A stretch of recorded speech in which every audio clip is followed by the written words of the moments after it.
ಹಾವೇರಿಯಲ್ಲಿ ಮನ ಮಿಡಿಯುವಂತಹ ಘಟನೆ ನಡೆದಿದೆ. ನೆಚ್ಚಿನ ಹೋರಿ ಹಬ್ಬದ ಗೂಳಿ ಸಾವನ್ನಪ್ಪಿದೆ.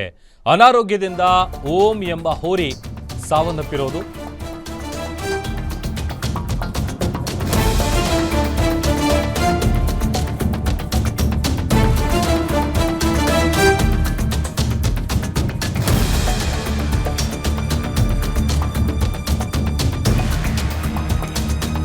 ನೆಚ್ಚಿನ ಹೋರಿ ಹಬ್ಬದ ಗೂಳಿ ಸಾವನ್ನಪ್ಪಿರುವಂತಹ ಘಟನೆ ಹಾವೇರಿಯಲ್ಲಿ ನಡೆದಿದೆ. ಅನಾರೋಗ್ಯದಿಂದ ಓಂ ಎಂಬ ಹೋರಿ ಸಾವನ್ನಪ್ಪಿದೆ.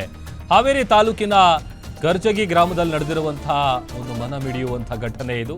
ಪ್ರೀತಿಯ ಹೋರಿ ಅಂತ್ಯಕ್ರಿಯೆಗೆ ಜನಸಾಗರ ಹರಿದು ಬಂದಿದೆ. ಡ್ರೋನ್ ಕ್ಯಾಮೆರಾದಲ್ಲಿ ಹೋರಿ ಅಂತಿಮ ಮೆರವಣಿಗೆ ದೃಶ್ಯ ಸೆರೆಯಾಗಿದೆ. ನೆಚ್ಚಿನ ಹೋರಿಯನ್ನ ಕಳೆದುಕೊಂಡು ಬಿಕ್ಕಿ ಬಿಕ್ಕಿ ಹತ್ತಿದ್ದಾರೆ ಪಾಪ ಮನೆ ಮಂದಿ. ಒಂದು ರೀತಿಯಾದಂತಹ ಅಟ್ಯಾಚ್ಮೆಂಟ್ ಇರುತ್ತೆ ಅವರಿಗೆ.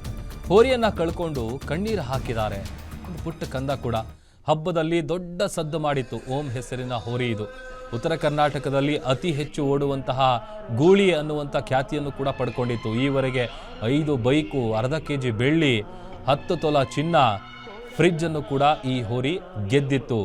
ಯಾವುದೇ ಸ್ಪರ್ಧೆ ಇದ್ರೂ ಕೂಡ ಅಲ್ಲಿ ತನ್ನ ಅದ್ಭುತ ಪ್ರದರ್ಶನದ ಮೂಲಕ ಎಲ್ಲರ ಗಮನ ಸೆಳೀತಾ ಇತ್ತು. ಅಂದ್ರೆ ಒಂದು ರೀತಿ ಎಮೋಷನಲಿ ಎಲ್ಲರೂ ಕೂಡ ಅಟ್ಯಾಚ್ ಆಗಿದ್ರು ಅದರ ಜೊತೆಗೆ. ಅನಾರೋಗ್ಯದಿಂದ ಓಂ ಅನ್ನುವಂತಹ ಆ ಹೋರಿ ಸಾವನ್ನಪ್ಪಿದೆ.